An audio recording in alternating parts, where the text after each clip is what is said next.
Hi, this is Dr. Michelle Woolhouse.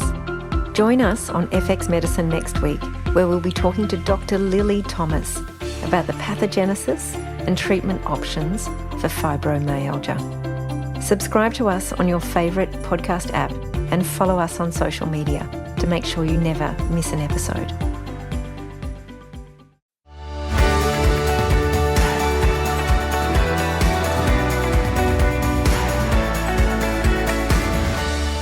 Hi, and welcome to FX Medicine, where we bring you the latest in evidence-based, integrative, functional, and complementary medicine. FX Medicine acknowledges the traditional custodians of country throughout Australia where we live and work, and their connections to land, sea, and community. We pay our respect to their elders, past and present, and extend that respect to all Aboriginal and Torres Strait Islander peoples today. Joining us on the line today is Alyssa Tait. Alyssa is a pelvic physiotherapist and naturopath with a Master's in Human Nutrition and Functional Medicine. Alyssa's private practice focuses on persistent abdominal, pelvic and sexual pain, pelvic floor dysfunction and gut and bowel problems. Alyssa has spent 20 years in private practice solving complex clinical puzzles through a combined physiotherapy and naturopathic lens, and she's committed to bridging the gap between the worlds of orthodox and naturopathic medicine. Welcome to FX Medicine, Alyssa. Thanks for joining us today. Oh, thanks so much for having me. Oh, absolute pleasure. So today we're talking about all things pelvic floor, and pelvic floor dysfunction is such a common problem for a lot of the patients that come into our clinics. But like a lot of things related to women's health, even though it's common, it's one of those topics that isn't discussed widely. And I often find that from a naturopathic perspective, and I don't know about you as a physio as well, the approach tends to be more reactive when things go wrong rather than proactive. And I was reading a paper last night that was discussing that very little progress has been made in terms of prevention of pelvic floor disorders, despite their significant health and economic impact. So I'm very excited. It's a real treat to have you here with us to help us get up to speed with all things pelvic floor. So I think maybe a good place for us to start is if you could tell us, what is the pelvic floor and what is its purpose? Sure. I love talking pelvic floor, and I have my little pelvic model sitting next to me because it's like my little sort of security blanket that always accompanies me on these talks, even when I'm not able to be seen by the audience. But the pelvic floor, we hear about it a lot. And I think the important thing to understand is that it's something that both males and females have. Everybody has a pelvic floor. And it's the combination of muscles, fascia, connective tissue, and the nerves that go to and from them that basically support the organs of the pelvis. So bladder, bowel or rectum, uterus, if you have one. The vagina passes through it, obviously. And basically, I think the key point there is that it's muscle as well as connective tissue. And depending on what circles you move in, you may think of one more than the other, but certainly if you're physically or muscularly minded, when somebody says pelvic floor, you might think of pelvic floor exercises and what sometimes is called Kegels or Kegels, all of which is relevant, but is not the whole story of the pelvic floor. So remembering that, like with all muscles, the nerves that run to and from them, and then the central nervous system that ultimately controls that, and the passive supports, if you want to call it that, the structures that basically hold everything together and support and surround the muscles are actually just as much a part of the pelvic floor. So when you have a pelvic floor injury, that can actually be to any one of those elements.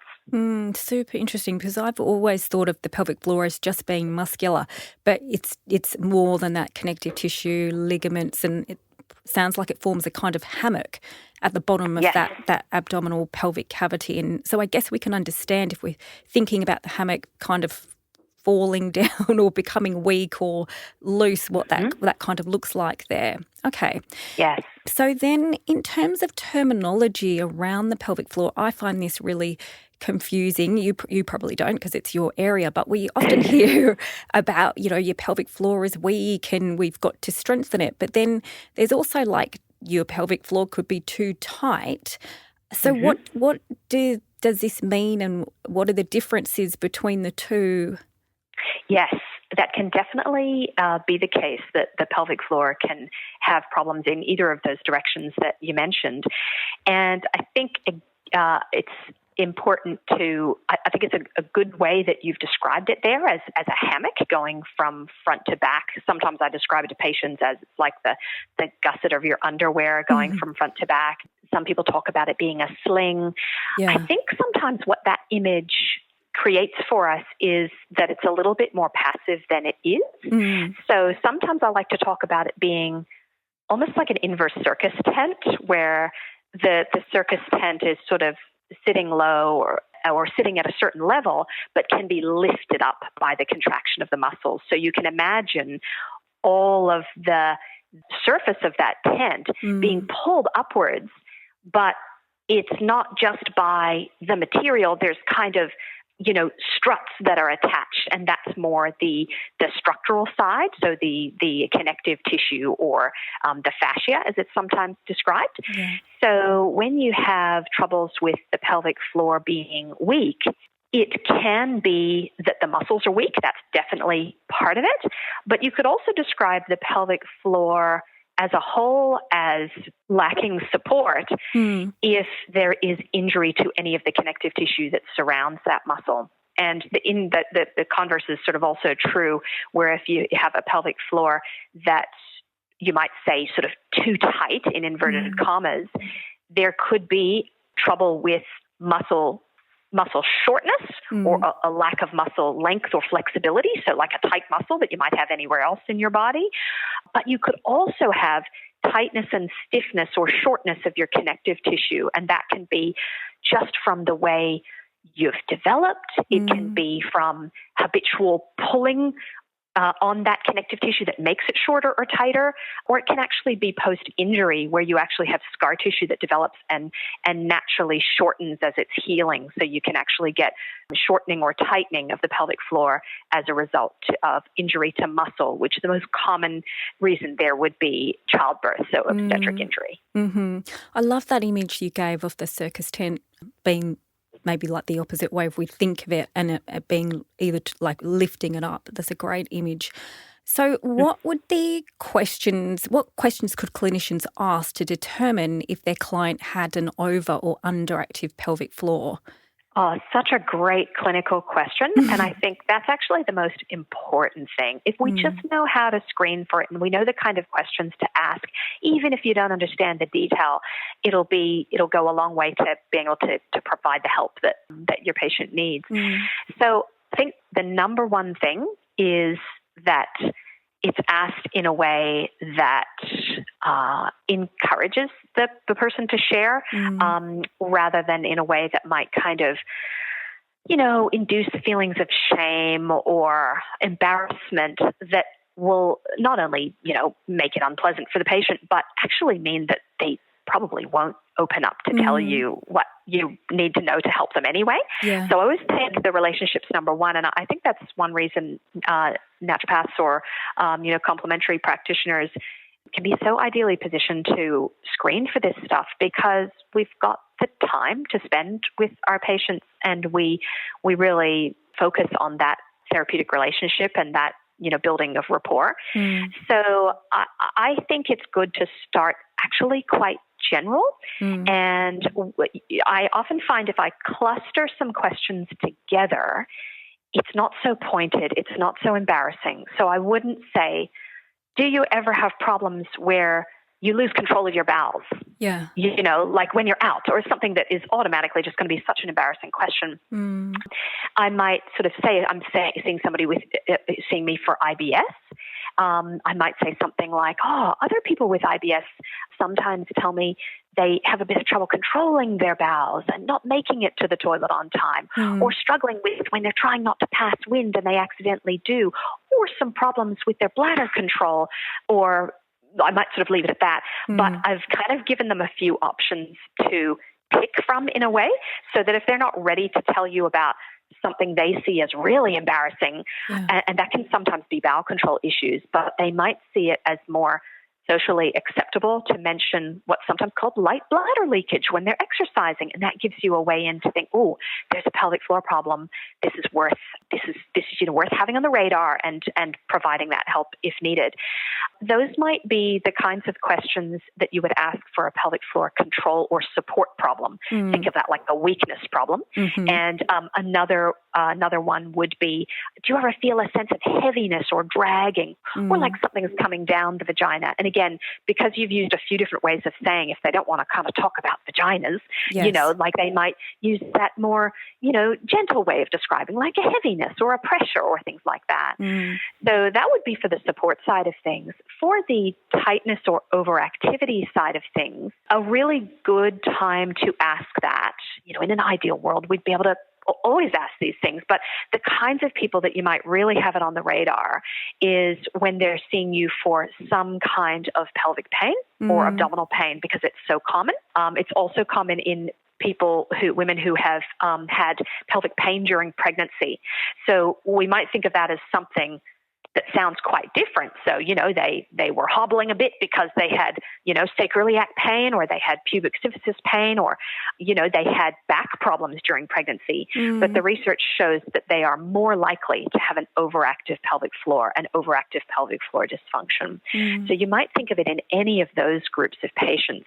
And when it comes to your pelvic pain ones, period pain, endometriosis, these kinds of things, I would sometimes say something like, some other people who see me for endometriosis describe having problems with pain with intercourse or pain with gynecological exams. And again, it gives you two options. If they don't want to be talking about their their sex lives, then it gives them that option of saying, "Oh, my last Pap smear was really painful. My last cervical smear test was really painful." So I guess it's just using real words and real concepts that people would understand and relate to, but also giving them plenty, like a menu or an array of options so that it's not so confronting for them to be asked that question. But then, of course, if they're very willing to be completely open about it, we don't have to, skirt around and use gentle language. We can be more direct, of course, but while you're trying to work out, is this person open to talking about it? Yeah, so helpful, because I think, naturopathically and as holistic nutritionists, we're very much trained in asking lots of questions about the menstrual cycle, clot size, heaviness, breast tenderness, but less so around this area with the pelvic floor. Yet, because it's such a common thing, I do think it's something we do need to bring into our questioning and knowing how to ask those questions too. I was very interested in what you were saying about inability to hold in wind, and I've also read about, I don't know if this is true, maybe you can clarify, patients that need to wipe more than three times after moving their bowels. I read that's called fecal smearing, and can suggest pelvic floor dysfunction. Can you explain, and I know we might talk about it a bit later when we talk more about the gut, but how is the pelvic floor and inability to hold in wind related? How does that fit together?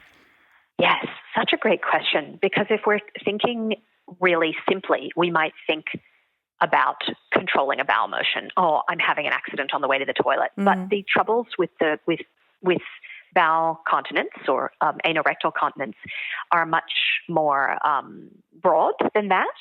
And so you might miss it if you were to ask that question. And it might more be an issue of controlling wind, or it could be a more subtle smearing problem, like you say, where they might have like a mark on their undies. Or it could even be more subtle. I see lots of people for this, where they're really distressed about the fact they've had their bowel motion in the morning, but when they go to the toilet to pass urine later, they can feel that they need to wipe their bottom again. So there can be that. And then, like you say, there can be the issue of excessive wiping. So about the excessive wiping, there are lots of different reasons for that, and not all of them relate to pelvic floor dysfunction. There are obviously influences of the form or composition of the stool as well, but there's a couple of ways that the pelvic floor could be related there, and you could divide those into structural and functional causes.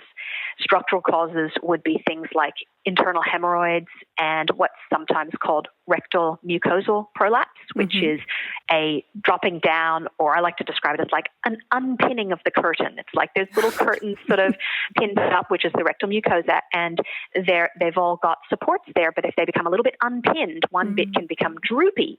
And if you've got droopiness, there's like little folds that you can get a little bit of bowel motion caught in, if you like, and so you can actually get that soiling or that smearing that can happen, or just, needing to wipe later on. So, and that's, closely related to internal hemorrhoids. There's no way of diagnosing that, though, without seeing a colorectal specialist. So even a pelvic floor physio couldn't say for sure if they actually had that problem. So that's a structural cause. And the functional cause is more of the muscular causes. So this might be things like inadequate relaxation of the muscles that need to relax to pass a bowel motion, so that they inadvertently have a little bit of retention of stool or fecal matter, so that it's able to come down later. So those are two examples. Another example of the structural issue, which is super common, would be injury to either the internal or the external anal sphincters, which are two of the muscles that control that emptying. One of them is one that we have control over, a voluntary muscle, which is the external anal sphincter, and the other one, the internal anal sphincter, we have no voluntary control over that one. But both of them can become injured during childbirth, and that is not necessarily diagnosed, especially if it's an internal sphincter injury. You would simply never know, and that could happen with a routine birth or what you might describe as an easy birth.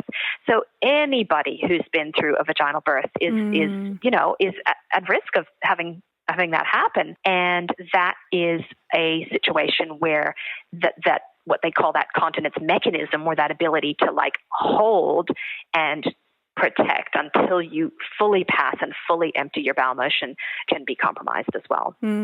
I find this fascinating because naturopathically, before I knew anything about the pelvic floor, I would just be assuming, okay, well, there's some sort of dysbiosis or something along these lines, never even considering that the pelvic floor could be implicated in symptoms like this. Yes, and I think it actually goes both ways. When I was a pelvic floor physio and hadn't done any nutritional or naturopathic training, one of the big symptoms that we looked out for was what people describe as incomplete emptying, where they feel like they haven't finished. That's, as we know, a super common symptom in irritable bowel syndrome, and it's tracked across all the studies, and constipation for that matter. They're always measuring that as, a self-report measure. And I was coming from the background where I assumed that was all physical, so structural or functional, whereas there can actually be elements of, the stool composition, which you might think of as more of a naturopathic concept. So it's so great to like merge these worlds and learn from each other and realize that most symptoms are multifactorial and have different contributions that we all have something to offer to help with. Absolutely. Okay, so let's get into the nitty-gritty and start looking at some of these symptoms in more detail. And the first one I want to start off with is urinary incontinence, a delightful topic. So leaking urine when we don't want to. And I think, I think of these TV ads that advertise those really large pads, the more mature lady kind of laughing with her friends and then looking shocked because she's had urinary leakage. But it happens to women across all parts of their lifespan, young women. And I was reading stats that 1 in 3 women who have a baby will actually experience urinary incontinence. So very, very common. Probably too much info, but I remember deadlifting weights. I think my daughter would have been about 2 or 3 and realising, oh my gosh, I have just leaked urine, like what the hell is going on? Yeah. And so I think it is really important that we talk about it and understand it better so that we can know what to do. There are different types of urinary incontinence, though, aren't there? Yes, there are. They have quite blurry boundaries, and to some degree it is important to work out what kind, but more to the point, and I think this is nothing new for naturopaths with how we think, is we're really trying to look at what the mechanisms underlying them are. So the names may be less important, but are still worth quickly mentioning, I guess, which is the term stress incontinence is used for where there is a pressure-related contribution. So this is cough, sneeze, laugh, jump, lift, deadlift, run, skip, blow your nose, any of these things, all of those things. Yeah, absolutely. Even tripping or, stumbling, something like that, depending, all of those. But there's a physical, something physical that provokes it, and it's to do with pressure differential between the bladder and the urethra. So nothing to do with stress, although it may make you feel stressed, obviously. And then the other category is called urge incontinence, where it's preceded by a feeling of urgency, meaning I've got to get there. I'm worried I'm not going to get there in time. So those are the kind of traditional. There's a delineation between those two, but there is overlap, and some of the same mechanisms that promote stress incontinence can actually promote urge incontinence as well. And so, and there's another, I suppose, category or descriptor, which has been used more in the last 10 or 15, probably 15 years actually, overactive bladder, which is sometimes used instead of the term urge incontinence, and it basically means any combination of frequency, meaning going to the toilet too much to pass urine, urgency, meaning having to rush to get there, or incontinence, so not actually making it on time. And that has multiple different causes, so just having that descriptor doesn't tell you what's underlying it. So that's where it can get a little complicated. I'd love for you to tell us all the different causes, but a question that's just really popping in my mind is, you talked about urgency needing to go more than usual. How, like I often get asked, how many times should I be urinating? How much is too much? Yes. This is an interesting one because you work long enough in a field, the things change and evolve. So when I first started working in the field, frequency basically meant between 4 and 6, and 7 was a bit borderline. So it was like 7 or more, the person has frequency. But that definition changed maybe 10 to 15 years ago, and it became going to the toilet more than the person is comfortable. I think the reason it changed was because if all the person had was what you might call frequency, let's say they go 7 times a day and there's no other symptoms, it's probably creating a problem out of nothing. If they have no urgency, they have no control problems, it's probably not a big deal, to be honest. So I still think of it as, 6 times-ish is about normal, and 0 to 1 at night, overnight, like waking up from your sleep to go, is considered normal.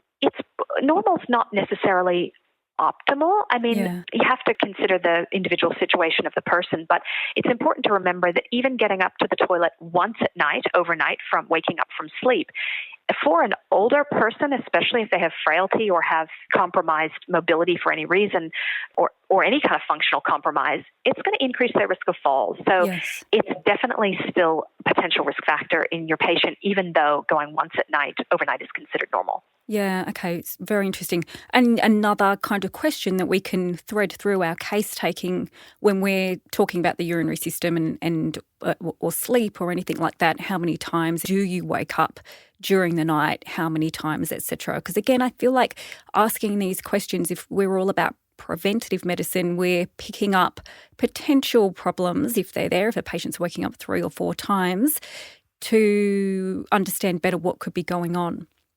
Yes, definitely. And because, we're good at having a discussion with our patient and finding out what else is going on. So we're not just going to jump to conclusions. If the woman says she gets up twice overnight, then rather than this knee-jerk reaction of, oh my goodness, she's got nocturia, she's at risk of this and that, then she, we ask a little more, and, she's getting up to feed her baby, or she has a sleep issue, and if she doesn't go, it's just going to keep her awake for longer. There's all kinds of reasons. So we can find out a little bit more about the individual. Yeah, okay. And so what other things can predispose women and men to urinary incontinence? Yes, that's important because it is something that is reasonably prevalent in Australian men as well. Stats are 1 in 4 Australians overall, but different in men and women, and 1 in 5 children. The risk factors are very different for men and women. I'll start with the obvious. The risk factors for both is age, but the risk factors for women are primarily obstetric. So there's been, very good studies recently, 2018 analysis of obstetric data looking at how to predict pelvic floor dysfunction at the 12-year point and 20-year point postpartum. Thousands of women in this study still telling us the same stuff that I learned, back in the late 90s when I started this, and that is that vaginal delivery is the biggest risk factor, that it is more of a risk for pelvic floor dysfunction overall than a cesarean section, that it increases with parity, so more children. Forceps is still the biggest predictor. Interestingly, family history is a bit of a predictor. So if your mom had troubles, your grandma had problems, and also if you had urinary incontinence before you ever fell pregnant or during your pregnancy, both of those are risk factors as well. And one that I think is, we've understand more about the mechanism over time is obstetric injury to the pelvic floor. So we have a really nice 2018 longitudinal study by Hunda et al. And again, they found that the biggest risk factor was vaginal delivery. But the different thing was that they found that was predicted by the measurement or the size of what's called the genital hiatus. So this is a measurement that is performed by pelvic floor physios and by gynecologists, or, when they have a pelvic floor ultrasound, the sonographer and so on. And it's a really nice clinical way we have of being able to predict troubles, and in a proactive way. So okay, how much effort and emphasis do we need to put on preventative strategies if somebody has, greater measurement for their genital hiatus? So that's women. From the male side of things, the most common reason to develop urinary incontinence would be prostate surgery. Yes, okay. Prostatectomy. But there is a little bit more natural resolution that happens with men in that situation than does with women in their situation. Okay. Now, what can we do for urinary incontinence? Oh, that's a big question. So by far, this is very good research. It shows us that the most effective treatment for pelvic floor dysfunction is pelvic physiotherapy or pelvic floor physiotherapy, and that's very strong long-term data now. And I think most clinicians understand that, whether they're a naturopath or a doctor. Hopefully most people, when they have patients with these symptoms, they understand that there is very much a role for pelvic physiotherapy, and that's on their checklist. Have you gone to see a pelvic physiotherapist? Now, obviously, it's multifactorial, so there's many different strategies that can be used, and every patient is different. But that's just such a big foundational one that I have to obviously mention that one up front. And this is because there is such a physical element to it: structural, connective tissue, muscular, neuromuscular, however you want to sort of describe it. But at its essence, a lot of pelvic floor dysfunction, especially if we're thinking about the weakness dysfunction, it's a tissue issue, like there is, thinking of it organically, there is a need for tissue integrity and muscle factors like strength and size and fitness, conditioning of muscles. And I think that all of us as naturopaths work on those things, or have strategies to work on those things. We know that nutrient deficiencies, that body composition issues, these are common, and both of these things will be worth addressing in somebody with pelvic floor dysfunction. Yeah, absolutely. Nutrients such as vitamin C, do you think? I mean, I just, we know that vitamin C is important for connective tissue, or just nutrients as a whole. Do you have any favourites? Yeah, so I think, again, it's a little bit of a hierarchy thing, but we could almost divide it into different clinical pictures. So you have somebody who has an obstetric injury, say they've had forceps, they've had an episiotomy. like with any muscle or tissue injury, you want to promote optimal healing. You want to ideally prevent infection. When there is infection of a wound, we know we get more scar tissue or less favorable scar tissue formation. So again, we have a preventative role there. So that's where I think that some of those more traditional healing nutrients and herbs have a role. So, of course, we want to ensure that the person has sufficient, vitamin C and related nutrients, that they've got sufficient zinc, they've got sufficient vitamin A for re-epithelialization for injury, and then most probably, at least as importantly, if not more, their amino acids, for precursors for muscle protein synthesis, and just tissue, wound healing in general, of course, all of that is really important. I think when it's no longer an acute issue, so say you see somebody who has a prolapse, but they no longer it's not an acute obstetric injury. This is something that has developed gradually over time, and they now have symptoms. There's always, of course, a role to play for sufficiency to make sure people are getting sufficient amounts of these nutrients. But extra vitamin C, for example, is probably not warranted in that situation. And I think it shifts much more to an overall pattern of you're wanting the person to be anabolic, because to support the rehab program of muscle building and to support body recomposition, if that's unfavorable, so visceral fat is too high, muscle is too low, pressures in the pelvis are too high because of abdominal adiposity, all these things, then you have like more of a system that you would use to help somebody get into an anabolic state or relatively anabolic. And that's everything from ensuring, optimal sleep to protein sufficiency in the diet, anti-inflammatory diet pattern to, reduce this, pattern of, basically being in a catabolic state or an inflammatory state. And that it's sort of much more that big picture view.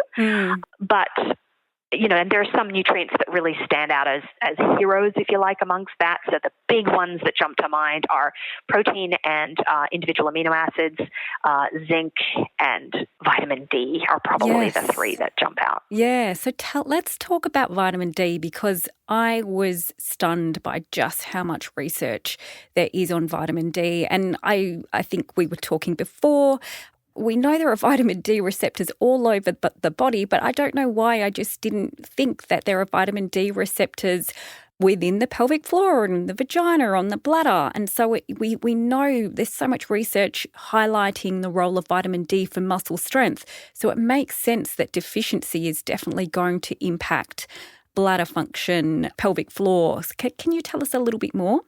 Yes, it's so true.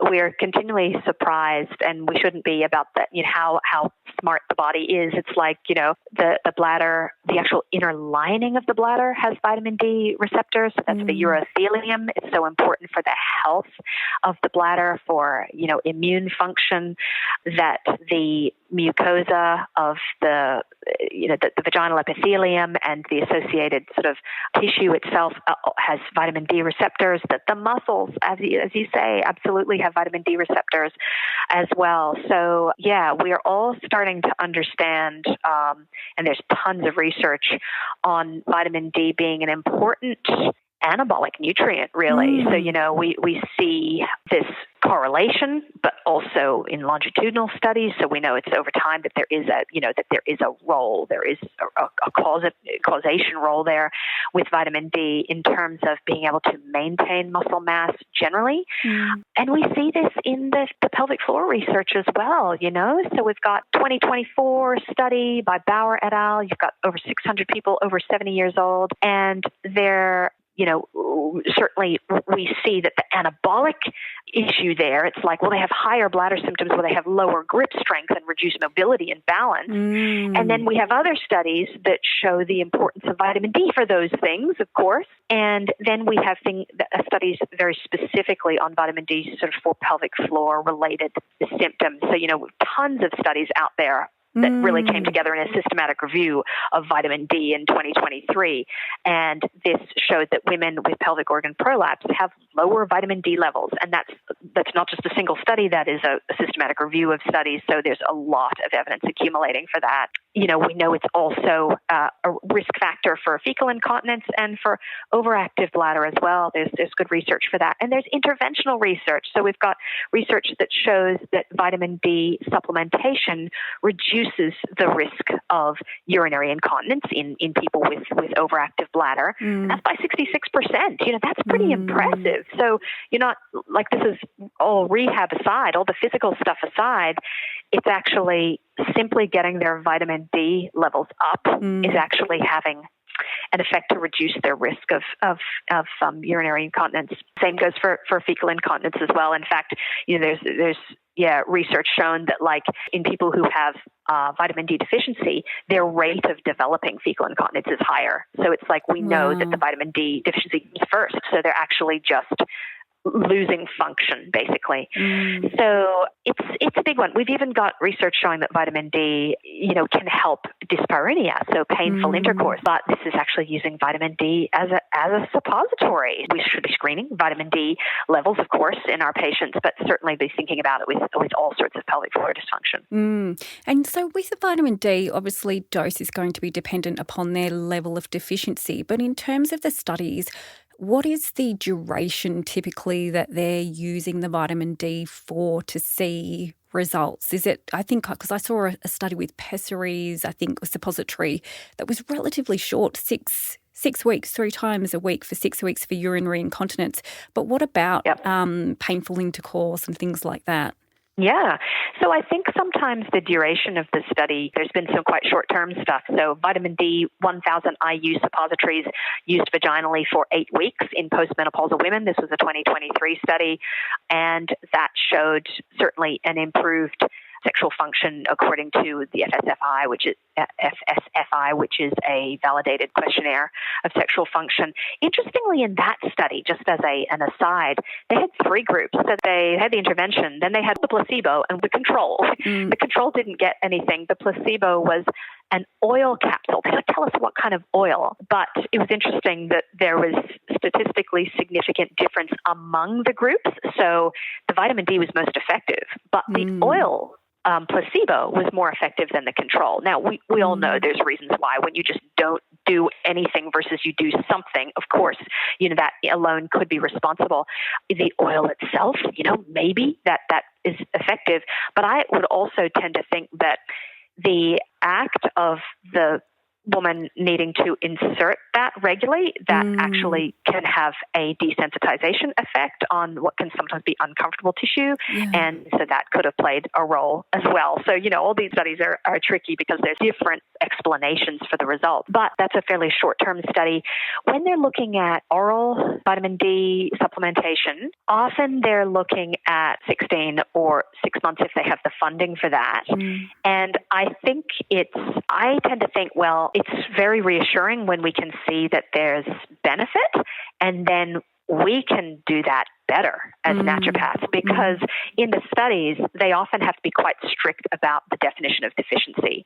So they will screen and only include people who have like a technical deficiency. They may not include that insufficiency range, which in our units would be like 51 to 70, whereas we might see lots of people who have like really kind of borderline. We wouldn't see that as a good vitamin D status, most likely if it's 51, But this is what's required in the studies to be able to really show that in the funding they have for the length of study. They have to kind of pick the most likely to show an effect. I think that we do a good job of being able to screen and see where our patients are and how quickly their levels have come up. Yeah, absolutely. Agree. So I was reading a study on omega-3 fatty acids, and apparently I didn't know this. We know they're anti-inflammatory and immune regulating and so on, but I was reading that they can increase the production of muscle proteins, thereby enhancing muscle strength. And they combine them with leucine and zinc to improve postpartum pelvic floor recovery. Do you ever use omega-3s at all for this sort of situation? Wow, I haven't read that study, which I think is fabulous because I've been hearing a lot about omega-3s as well, mainly on the podcasts I listen to more about muscle protein synthesis and, weight training and running and all that kind of stuff. But so that's been emerging for a while that omega-3s, okay, they're actually part of this anabolic nutrient support, really, that we have to be able to help build and maintain muscle and to reduce loss of muscle, as people are getting older and so on. So it doesn't surprise me. I think I'm really excited to hear that there's a study looking at that specifically in pelvic floor.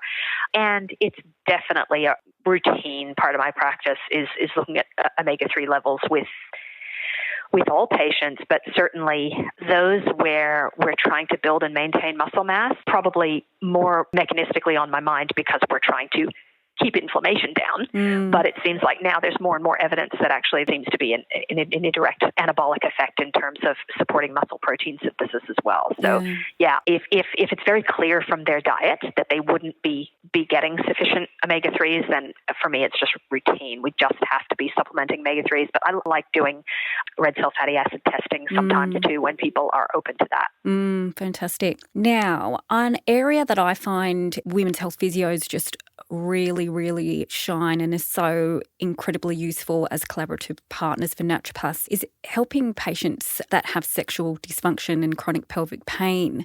Can you talk us through, because I think some of our listeners will not know the type of work you do with internal pelvic massage. Before I heard a pelvic physio speak at a seminar, I actually had no idea about internal pelvic massage. So I'd love for you to explain what it is, what it involves. Yes, this is a really valuable intervention that's within our scope of practice as pelvic physios. And it's one part of, obviously a more comprehensive whole as everything is.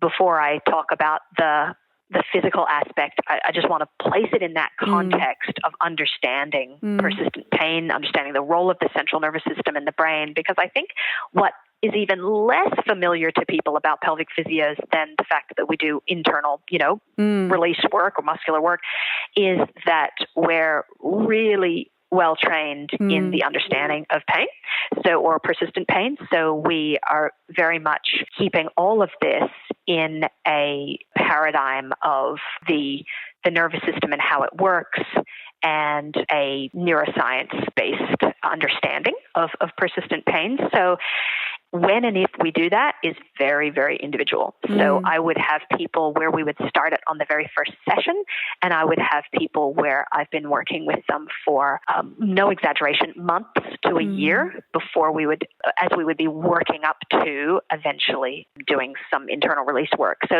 it's really very individual. But what we do here is we do either vaginal or rectal, per rectum or per vaginum, manual therapy. So that's probably the broad way I can describe it. And the manual therapy is very much influenced by the patient experience, the patient report. We are always prioritizing keeping the threat level, that perceived threat level to the patient low. And they're always in charge of progressing and how we progress. And that's important to say because I think sometimes people think it's just a bit like a technician thing where it's like, right, that's the tight muscle and that misbehaving muscle needs to be stretched, and it's just not like that at all. Maybe it was at one time, or maybe that it, like I dread to think, but it's certainly not how we practice now. So that's sort of just setting the scene for it. But when we do our internal examinations and we're evaluating the function of the muscles and the nervous system response, that guides our treatment. So we might be treating, probably the best, simplest way of describing it is where we're treating two different things: muscle overactivity or hypertonicity, you might say, and potentially muscle and connective tissue tightness or restriction or shortness would be another way. And those things overlap but are not the same thing. So the first one, the muscular overactivity, has much more to do with the behavior of the muscle. So the problem we would see there is difficulty being able to voluntarily fully relax the muscles when they want to relax the muscles. And that's something that we train in many ways, but one of the techniques is via feedback that's given during an internal examination and through some physical techniques there. And so the other side is much more what you might think of as mechanistic, which is basically about if there is shortness or tightness, and this is almost always to do with connective tissue, and that can be from scar tissue, it can be acquired, but I suspect it can be, if not congenital, certainly very much formed early in life. So you have some people who their activity levels have sort of driven shortness of the tissue in that area. Body type or structure may make a difference there as well. Collagen type probably makes a difference there as well. But interestingly, there can also be an increased susceptibility to these problems of pelvic floor tension if the person has more stretchy collagen. So you think of somebody who's hypermobile. So we see a lot of hypermobile patients, and there may be a couple reasons why they develop overactive pelvic floor. I think predominantly it might be compensatory.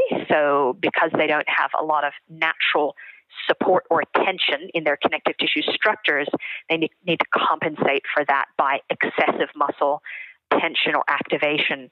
And if they don't have good muscular conditioning, endurance, strength, muscle bulk, those sorts of things, then they may have to overuse, muscular activity.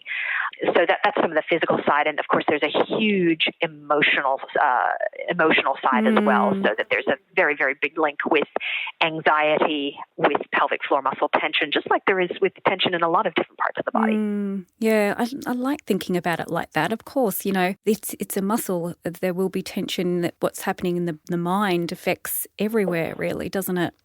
Yes, and this area is particularly prone because this is a very precious area to the brain and nervous system. This is like to do with all the things that probably matter most deeply, whether that might be fertility or it might be your sense of self, sexuality, your identity.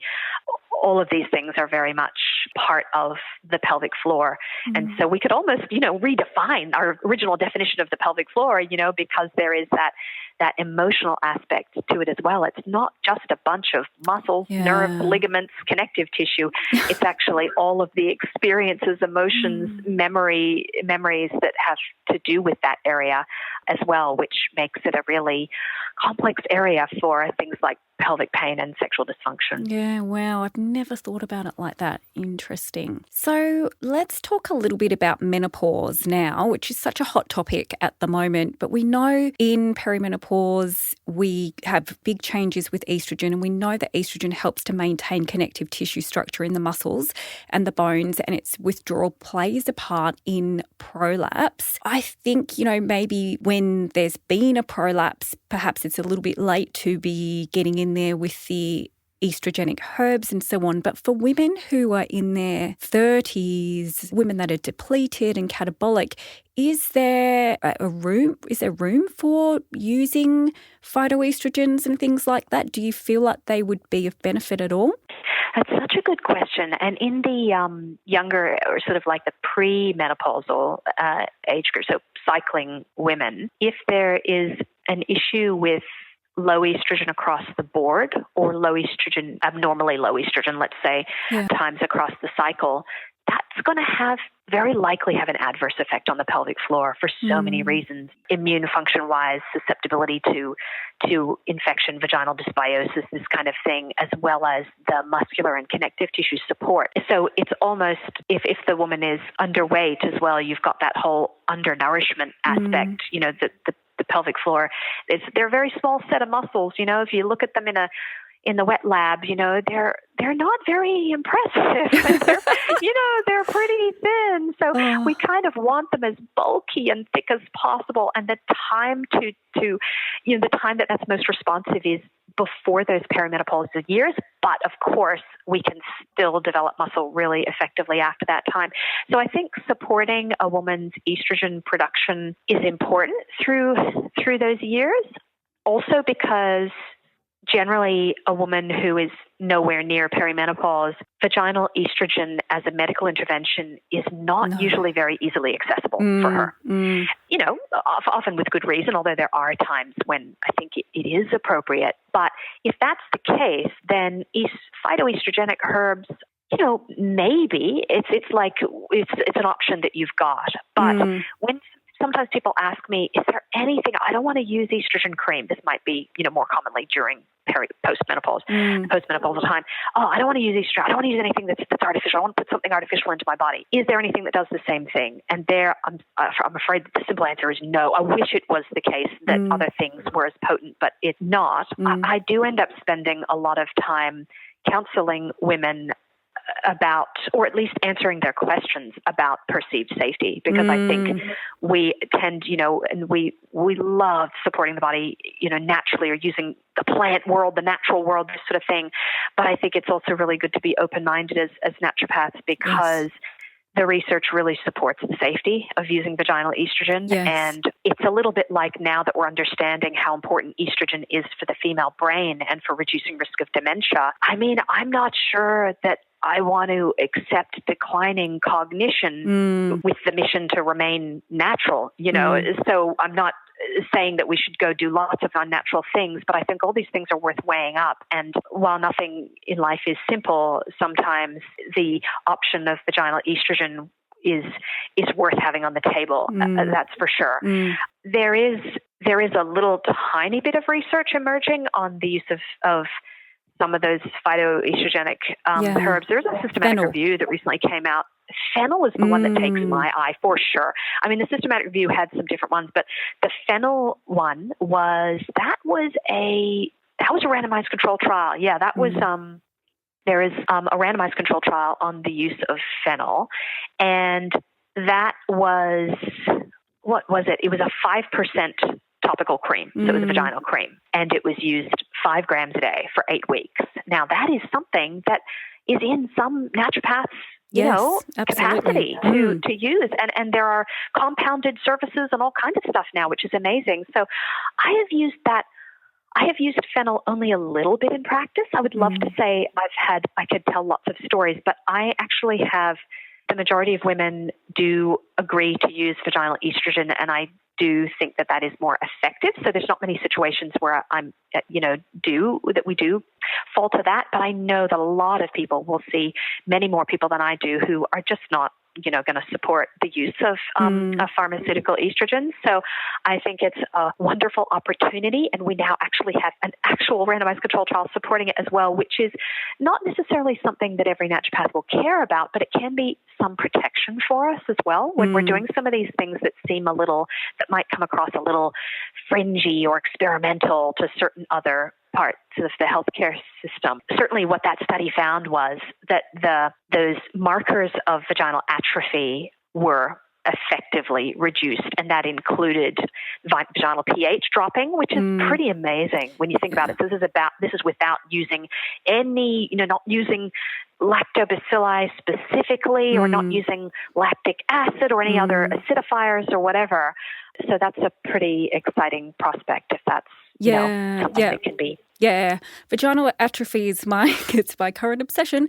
I just think it's so incredibly interesting because so many women suffer, and they, you know, the research shows that they feel uncomfortable about talking to their doctors about it, so they just put up with it. And this is certainly something in my practice when I ask women, they're like, oh yeah, you know, this is a problem, but they haven't done anything about it. And I think in one study I was reading, it's a second leading complication of menopause. So it's happening to a lot of women, but it's not being talked about. Then it's affecting, you know, their relationships and so on. I wanted to ask you a question about, you were talking about when you see the muscles, the pelvic floor muscles, they're not very bulky. I was watching some videos on muscle building, like you can actually do weights, pelvic weights.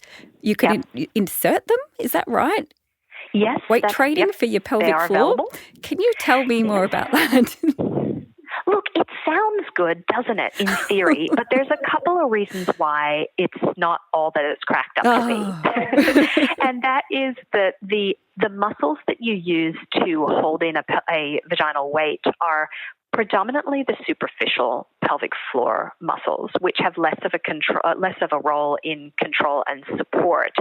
If you were to insert the vaginal weights fully into the vagina, there's a little bit of a vaginal shelf that they rest on. So it's actually probably more effective for people that have a reduced, very, very much the superficial closure.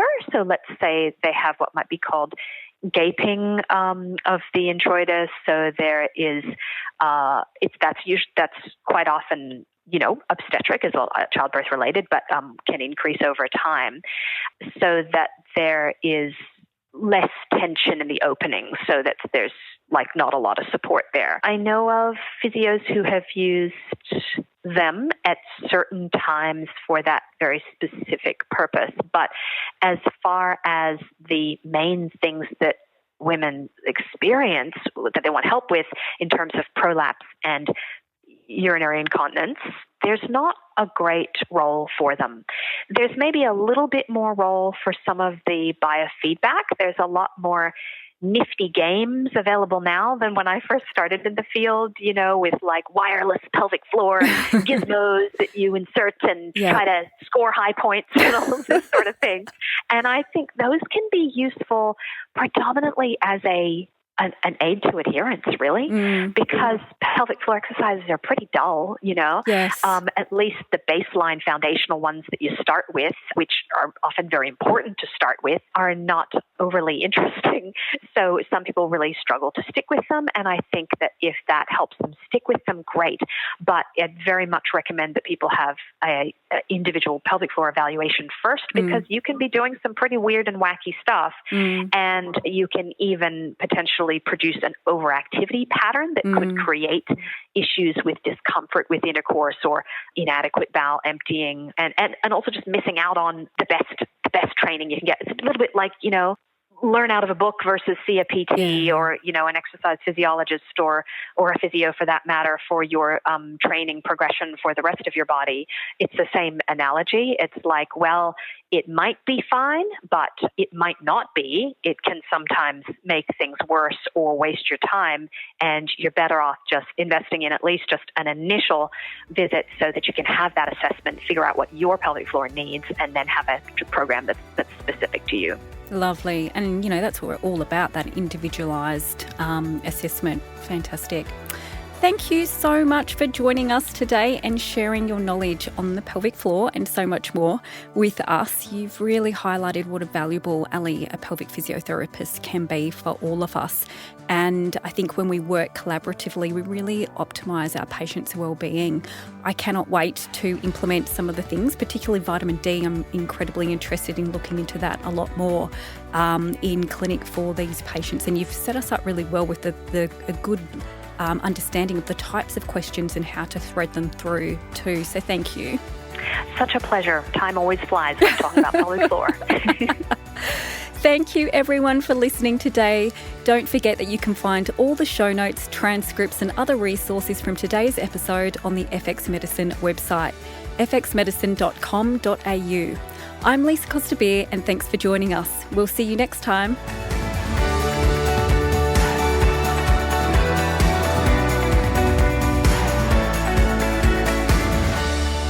This podcast is intended as healthcare practitioner education only, and it is not a substitute for medical advice, diagnosis, or treatment.